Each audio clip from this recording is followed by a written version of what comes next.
Assalamualaikum warahmatullahi wabarakatuh.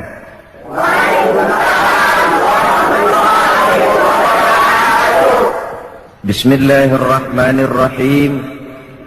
Alhamdulillahi rabbil alamin. Wassalatu wassalamu ala ashrafil anbiya'i wal mursalin, sayyidina wa maulana Muhammadin wa ala alihi wa ashabihil mujahidin at-tahirin, amma ba'd. Saudara-saudara kaum muslimin rahimakumullah, ada seorang anak muda bernama Malik bin Dinar. Barangkali kalau bahasa sekarang, Malik bin Dinar ini masuk golongan jet set. Sesuai dengan namanya, Malik itu raja, Dinar itu uang. Malik bin Dinar kalau terjemahan kasar, raja bin uang. Dia memang kelompok head. Kerjanya pesta. Satu malam, tengah dia mengadakan pesta di rumahnya, ya tentu dilengkapi dengan minuman keras zaman itu. Datanglah ke rumahnya seorang tua rentak dengan pakaian compang-camping. Sampai di pintu gerbang masuk, wah, sudah dicegat oleh tukang kepruk. Ada apa, Pak? Enggak, mau tanya saja, kata orang tua tadi. Yang punya rumah ini siapa? Oh, majikan saya, bos saya. Oh, Malik bin Dinar. Malik bin Dinar? Iya. Bosmu, si Malik bin Dinar itu hamba apa orang merdeka? Oh, dia orang merdeka. Dia bukan hamba. Betul, kata orang tua tadi. Sampaikan salam saya kepada bosmu Malik bin Dinar. Dia memang bukan hamba, dia orang merdeka. Kalau dia hamba tidak cuma begini kerjanya. Kalau dia hamba tidak cuma untuk pesta, dia hidup. Seorang hamba adalah seorang yang juga sujud kepada penciptanya. Seorang hamba juga seorang yang sadar dari mana dia datang, di mana dia sekarang, dan kemana dia akan datang nanti. Hambamu ini memang orang merdeka, dilarang dia tidak terlarang, dicegah dia tidak tercegah, dia perturutkan kemauan nafsunya dalam hidup. Oh, dia memang benar-benar orang merdeka, kasih tahu dia. Saudara, orang tua compang-camping ini pun lalu pergi, tidak ketahuan lagi kemana arahnya dia pergi. Disampaikanlah ucapan ini oleh si penjaga tadi kepada Malik bin Dinar. Terperangah dia mendengar. Ini ucapan orang tua, sederhana, tapi kok nyangkut di hati. Kalau kau hamba bukan begini kerjamu, kau orang merdeka. Merdeka dari aturan Allah, merdeka dari agama, kau mengatur hidupmu menurut seleramu. Kau memang orang merdeka. Dia renungi ucapan orang tua tadi. Malam dia tidur, mimpi. Mimpinya enggak kepalang tanggung lagi. Mimpi kiamat datang. Lalu dia naik pengadilan di padang mahsyar. Setelah diadili, jatuh vonis karena memang dosanya banyak, dia mesti masuk neraka. Sudah dipegang oleh malaikat Malik, mau dilemparkan ke neraka, hampir dilempar. Dia bangun dari tidurnya. Astagfirullah, katanya. Untung cuma mimpi. Kalau benar-benar bagaimana? Dia periksa seluruh tubuhnya, anggota badannya. Apa yang dia lihat? Kulit badannya terkelupas. Gemetar dia. Cuma mimpi mau dilempar ke neraka, kulit badan terkupas karena panas. Bagaimana kalau neraka betulan? Menangis dia. Terbayang segala dosa dan kesalahan yang pernah dia lakukan dalam hidup. Dia campakkan seluruh baju kebesarannya, dia tinggalkan rumah mewahnya. Sejak saat itu dia mengembara, sampai akhirnya dia menjadi seorang ulama sufi yang terkenal, Malik bin Dinar. Tetapi yang konon menurut riwayat, hampir seumur hidup beliau tidak pernah senyum. Orang pun tanya, Imam, kenapa anda ini tidak pernah senyum kami lihat? Dia jawab, bagaimana saya mau senyum kalau mimpi masukkan ke neraka saja kulit terkelupas, baru mimpi bagaimana benerannya. Dia rasakan, dia resapi itu dalam hidupnya. Sehingga manakala dia membaca ayat-ayat Allah, manakala dia menyebut Allah, gemetar hatinya. Tidak jarang dalam sholat sunnah dia jatuh pingsan. Begitu dia menghayati kalimat Allah dalam hidupnya. Ini contoh dari perjalanan hidup Malik bin Dinar. Jadi esensi dari ciri yang pertama ini tidak lain merasakan kehadiran Allah dekat dalam hidup. Saudara-saudara kaum muslimin yang berbahagia, kalau ini sudah tertanam dalam jiwa kita, efek positifnya yang akan timbul adalah etika otonom. Bahwa kalau saya sendiri, yang kedua itu Allah. Kalau saya berdua, yang ketiga itu Allah. Tidak ada sejengkal tanah pun tempat untuk berbuat yang tidak baik. Karena nama Allah sudah sanggup menggetarkan jiwanya. Seorang teman berkata, kalau engkau hatimu keras dan sulit untuk bersyukur, sering-seringlah main ke kuburan atau ke rumah sakit, katanya. Kau diri saja di depan itu emergency room, ruang darurat gawat, yang tiap menit datang orang keluar dari ambulan, yang kakinya terpisah, yang tangannya putus, yang kepalanya pecah. Kalau sudah melihat begitu nggak mau syukur juga, memang batu tuan. Atau sering-seringlah main ke kuburan, hayati yang kau lihat. Engkau 2 tahun yang lalu masih ada bersama saya, engkau masih ngobrol sama saya, sekarang tinggal tulang belulang di sini. Kemana wujudmu? Engkau sekarang, saya akan menyusul. Dari situ tertanam kesadaran, sehingga seorang sufi, Sufyan Tsauri namanya, dia pernah membuat lubang kubur di sebelah kamar tidurnya, lengkap dengan liang lahatnya. Kalau dia malas ibadah, dia turun ke lubang kubur yang dia buat itu. Dia berbaring di situ, seperti orang mau dikubur saja. Dia nasihati dirinya.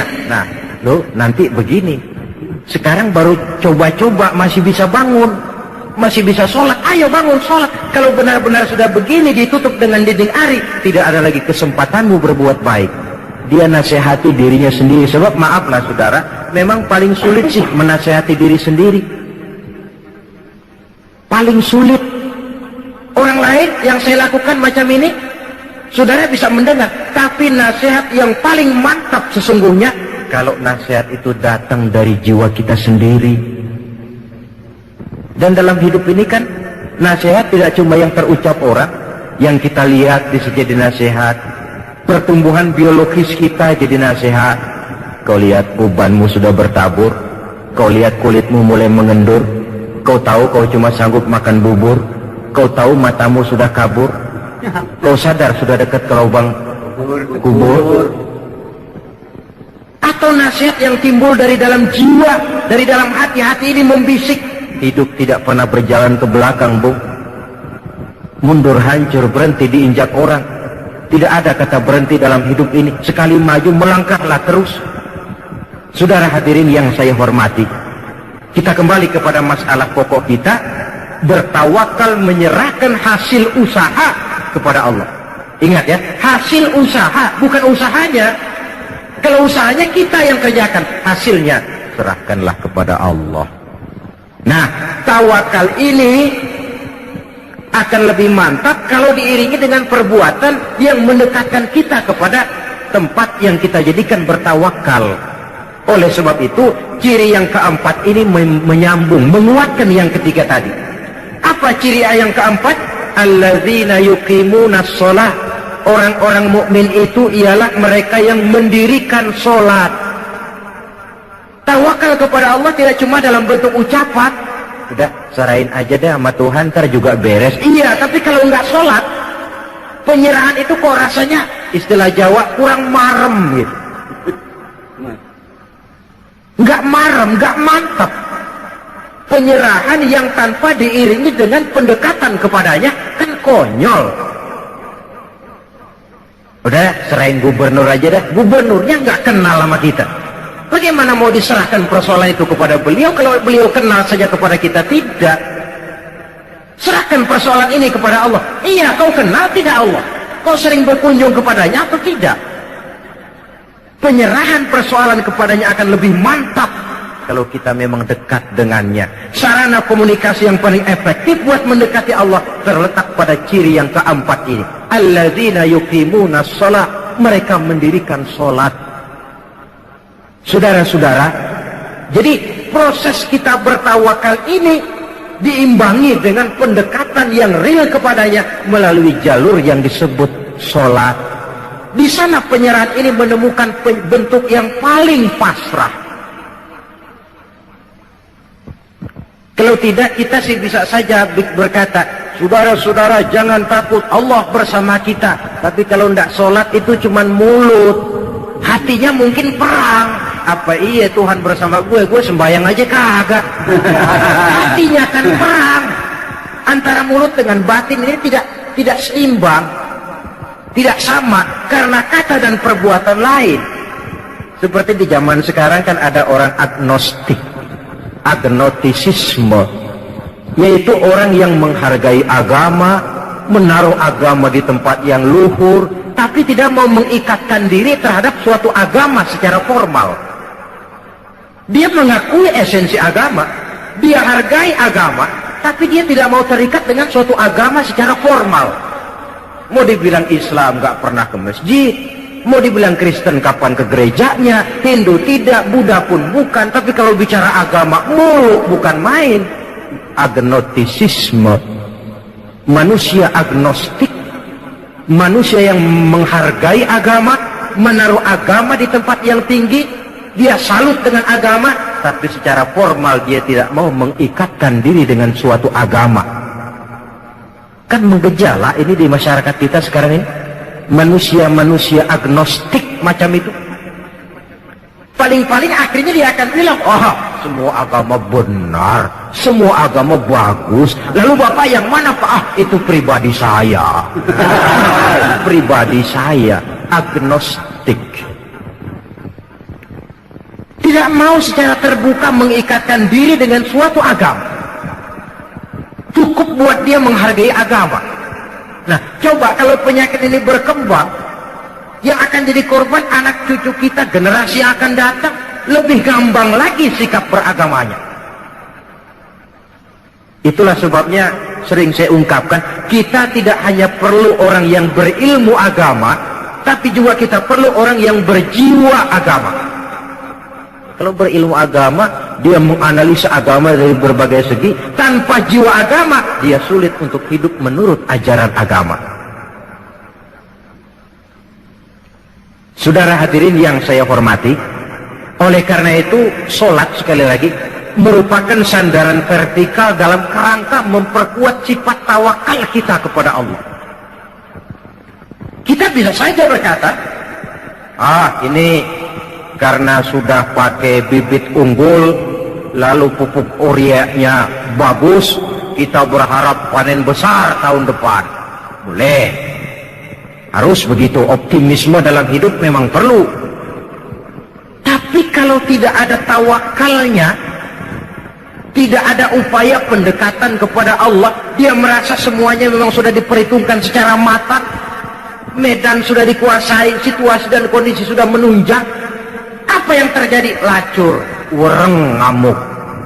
Yang diharapkan panen besar, gagal total, berantakan. Kalau orang punya tawakal, dia akan mawas diri. Inilah manusia. Dia cuma berupaya, Allah menentukan. Ada hikmahnya buat kita. Mungkin selama ini kita melupakan dia, mungkin kita jauh dari dia, mungkin ini teguran buat kita. Tapi kalau dia tidak punya sifat tawakal ini, pertama frustasi, yang kedua, dan ini yang paling jelek, tapi ini memang penyakit umum, mencari kambing hitam. Ini kan penyakit umum, kurangnya sifat jantan, mencari kambing hitam, menyalahkan sana, menyalahkan sini, yang tentu yang disalahkan menangkis diri, mendebat dan membantah, akhirnya yang akan timbul bukan jalan keluar yang baik, tapi jalan keluar yang akan merupakan persoalan baru yang lebih pelik lagi. Salat untuk bertawakal kepada Allah. Selain daripada bahwa salat yang dikerjakan dengan betul, sejak syarat rukunnya sampai khusyuk dan khuduknya punya dampak yang positif, yaitu mencegah manusia dari perbuatan yang keji dan munkar.